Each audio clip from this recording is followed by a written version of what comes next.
Voilà, quatrième chapitre 20, feuille 3, correction des exercices 1, 2, 3, 4. Alors, pour l'exercice numéro 1, j'ai surligné en jaune les nombres relatifs qui étaient de signe contraire et j'ai surligné en vert les nombres relatifs qui étaient de même signe. Ce qui fait que tout ce que j'ai souligné en jaune, la petite croix doit venir sur les négatifs, et tout ce que j'ai surligné en vert, par exemple ici, eh bien la petite croix doit venir enfin la colonne positive.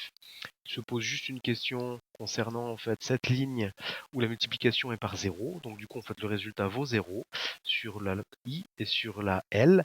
Et donc du coup j'ai mis deux petites croix. Une croix sur positif parce que 0 c'est à la fois un positif, à la fois un négatif. On peut le considérer comme étant la frontière entre les positifs et les négatifs. Donc j'ai mis deux petites croix, on aurait pu mettre que positif. Enfin bref, là la réponse en fait, beaucoup de réponses peuvent convenir ici pour l'exercice numéro 1, en ce qui concerne les deux que j'ai entourés en rouge.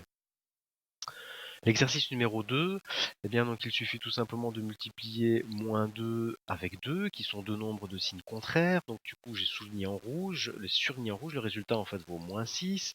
Ici, on multiplie 2 avec moins 1, des résultats, donc des nombres de signes contraires, le résultat vaut moins 2. Et puis en vert, ce que j'ai surligné, donc moins 1 avec moins 5, le résultat est forcément positif. Ensuite, moins 6 avec moins 2, la multiplication vaut 12, parce que ce sont deux nombres qui sont de même signe. Et puis moins 2 multiplié par 5, les nombres sont de signe contraire, donc le résultat est négatif, moins 10. Et puis en dernier, on est sur 12 multiplié par moins 10, le résultat vaut moins 120, et donc du coup parce qu'on est bien avec la multiplication de nombres relatifs de signe contraire. Pour l'exercice suivant, j'ai surligné en jaune les nombres de signes contraires et j'ai surligné en vert les nombres qui ont le même signe. Alors en jaune, eh bien, le résultat doit être forcément négatif, et puis quand c'est en vert, le résultat doit être positif. Alors ici nous sommes sur moins 27, moins 32, moins 23. J'ai rien surligné en fait sur la D, parce que tout simplement le résultat vaut 0. Et puis pour le dernier, eh bien, nous sommes sur un résultat positif. Le FGHIJ, j'ai surligné en jaune la multiplication de deux nombres relatifs de signes contraires, donc le résultat va bien être négatif. On est sur moins 8500.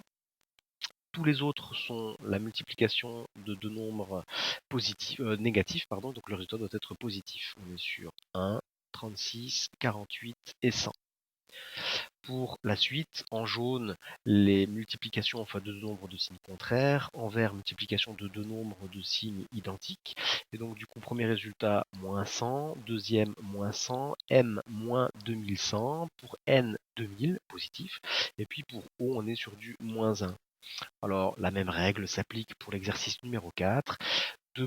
Deux négatifs, résultat positif, on est sur 2,4. En jaune, un positif et un négatif, le résultat moins 2, le résultat moins 0,46 pour B et C. Pour D, en fait, deux négatifs, donc résultat positif, deux négatifs pour le E, et donc on est sur 1 et 100. Pour la suite, en jaune, le cas de la multiplication de deux relatifs de signes différents, et donc on est sur moins 11 pour le premier.